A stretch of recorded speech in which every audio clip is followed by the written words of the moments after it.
Hey guys, welcome to another session with the teacher. Today we're going to be taking a look at two British beasts, the Tempest mkII and the Venom. But before this battle gets underway, I'm going to take a little time to talk about my absence. Yes, I've been gone for a while and new content hasn't been posted in over a month. I like to say that this is unusual for me and normal content will be posted every 2 weeks or so. Maybe more, maybe less. In fact, I have another chill and kill in the final stages of completion, a video of some of my less fine moments, as well as a compilation of some clips of a game I've recently had a lot of fun playing. Now, people who are on my friends list have been noticing I've been playing less War Thunder. That's completely true. I've also been playing less video games in general, and I rarely stream anymore. The truth is, I'm kind of busy. I have a clothing company to organize, a side job to make some money, and of course school and a social life. To be honest, I'm trying to figure out how to balance all of this, and still provide quality content for my viewers. I'll continue to work on this, and content should be more frequently on my channel. Now for the battle. Me and a friendly spit have forced a high Bearcat low, and we're now heading to engage 2 dots on the horizon. In this game, I'm using manual engine controls, so you'll see my oil temperature heat up faster than normal as my radiator is closed. When picking targets, it is crucial to prioritize. This premium Spitfire has displayed in his name that he is highly experienced and likely a threat piloting such a lethal plane. However, he isn't close enough to engaging my teammates to pose a threat, so I lock onto the Bearcat instead.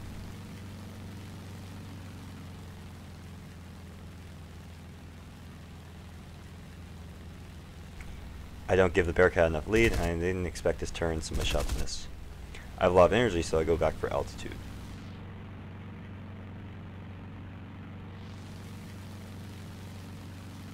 At this point, I noticed that my friendly Spitfire from earlier seems to be having trouble with the American premium Spitfire, so I turned to head his way. There are 2 friendlies on the Bearcat already.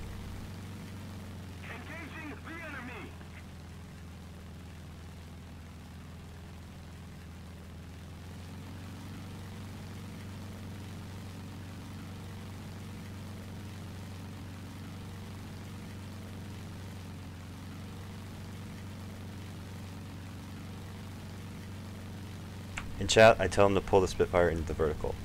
I attack from the sun, and the Spitfire is tunnel vision, so I get an easy firing angle and a good kill.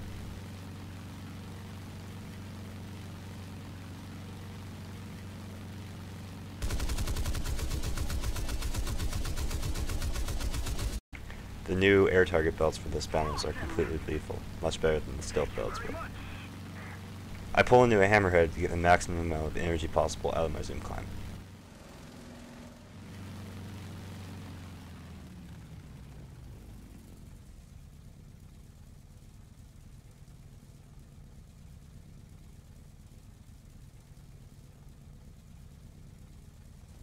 At this point, I know the enemy team is all low, so there's not really any point in me being this high up. However, I want to keep my energy up in this dive, because Bearcats are notorious for turning on you and killing you.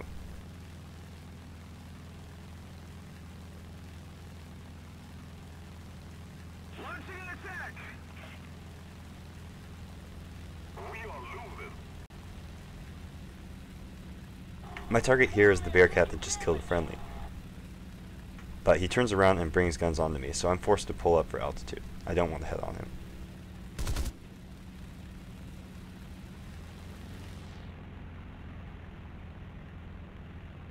Below 2,000 meters, you need to remember to change your supercharger gear to 1 in the Tempest. It's something I often forget to do, and my performance suffers greatly because of it.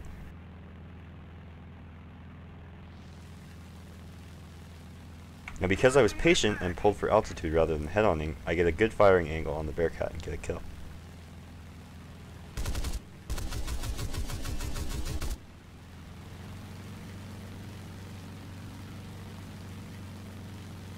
My last target is a low Bearcat that is pulling away from a friendly spit.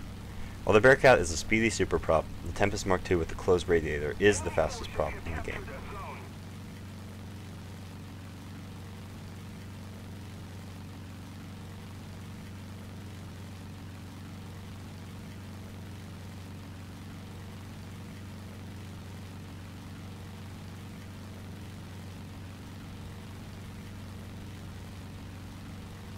My friendly Spitfire pulls off, which worries me a bit.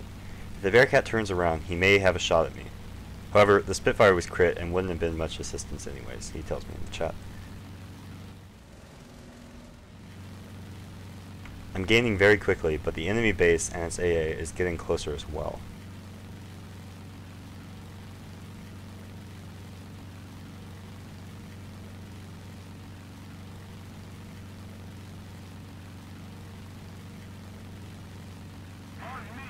The Bearcat turns, but he has turned too late to get a firing angle on me.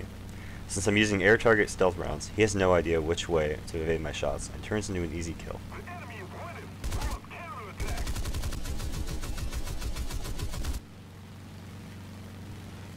Right after his execution, I see a dot near the runway. While I usually don't engage landing planes, it's my ×2 for the day, and killing him will end the game. I'm gonna fast forward a bit, you don't need to see me flying towards their base.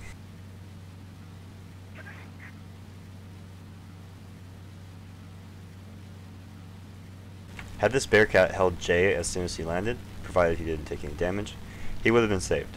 However, I finish him off on the runway, and the game is over.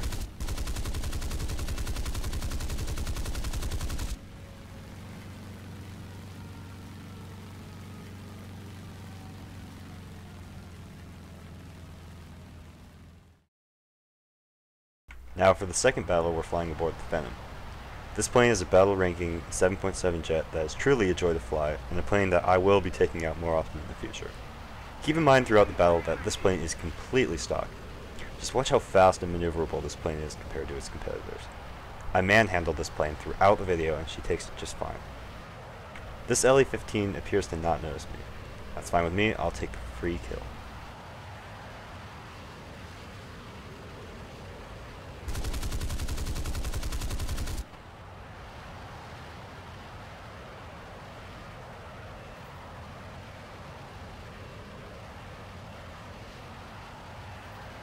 I pull back for altitude and see a MiG-15 on my tail. How did he get there without me noticing? This is a fully maxed and aced crew. Whatever, I pull ahead of him with ease. As the friendly vampire moves to engage the MiG, I do a vertical reversal to do the same. At this point, 2 more enemies have shown up.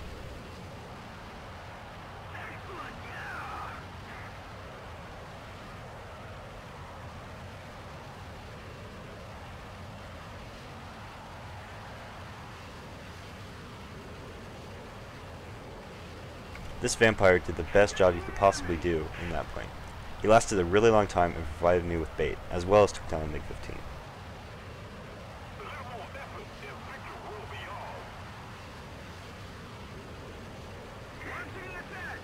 I do an opposite lag roll to gain a better firing angle on this MiG. Apparently Shadowplay decided that this part of the video wasn't worth showing, but I missed the MiG and I shot for altitude. There I saw a high LA-15 and turned to engage.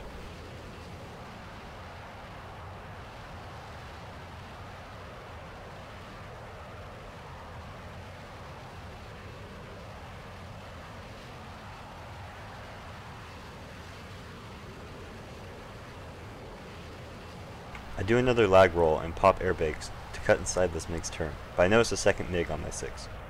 I zoom climb for altitude and separation.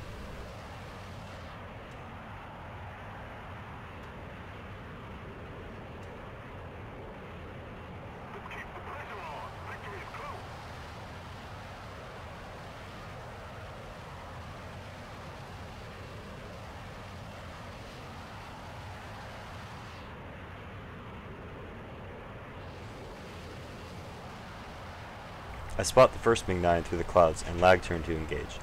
The Venom has a weird little perk where after you pop combat flaps and retract them, you get a small boost in elevator authority.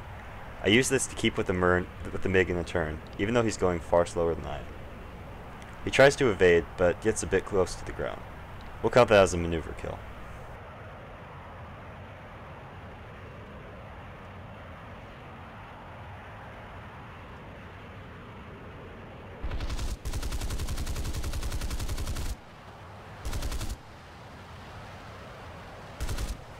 He was probably looking behind him to see where my shots were going. At this point, there are 2 enemies behind me, and I'm not sure what my team is doing. I'm going to fly in a straight line to form a plan and see how things are with my team, as well as gain separation. Well, I checked the scoreboard and things are not going good. 2 of our F-80s decided to go head-on with IL-28, so we're left with just me and an F-80, who is repairing on the runway. I also know I need to keep our bomber safe in case it comes down to them to win. Here I plan on climbing to the clouds, then doing a reversal to get back onto the LA-15.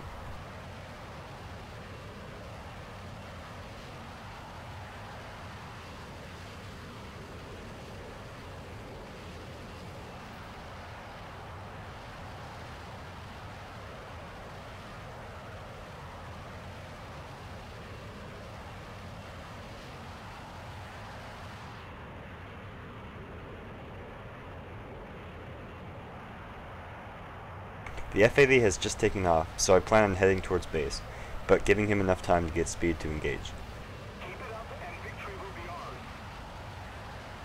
Also fortunately, neither enemy has noticed the bombers, so they're both still on me and heading towards base.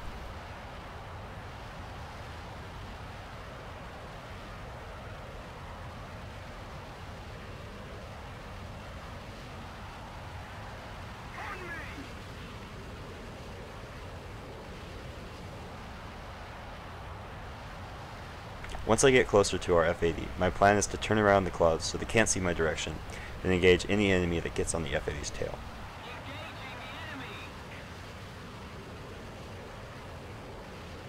As I get closer, the enemies lose their attention on me and focus it on the F-80.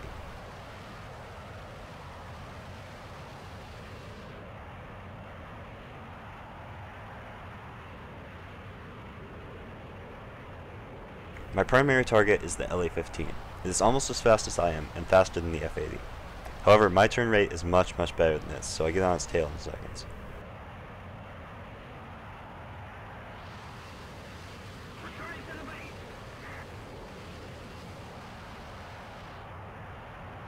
I use my roll to cut the side of his turn.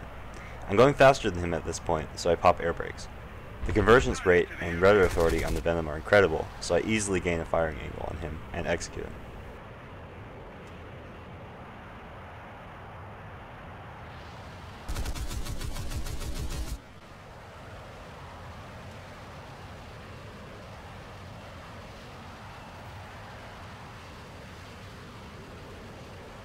I let the F-80 know in chat that there is still one left, so there's no point in stealing my kill. Sure enough, I spot the last mkII in the clouds ahead of me.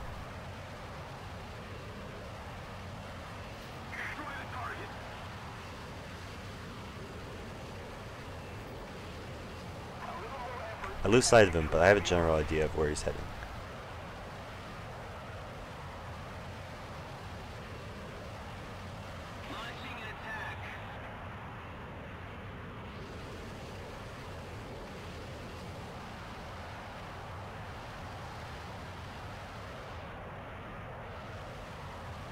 I turn to line up the killing blow on the MiG, but of course the F-80 takes a head-on and ends the game. Man, how do these people get jets? Oh well, that was a fun game for me, and I hope you enjoy this well. As I said before, new content is going to be coming soon and more frequently, so subscribe for more. See you then. Thanks.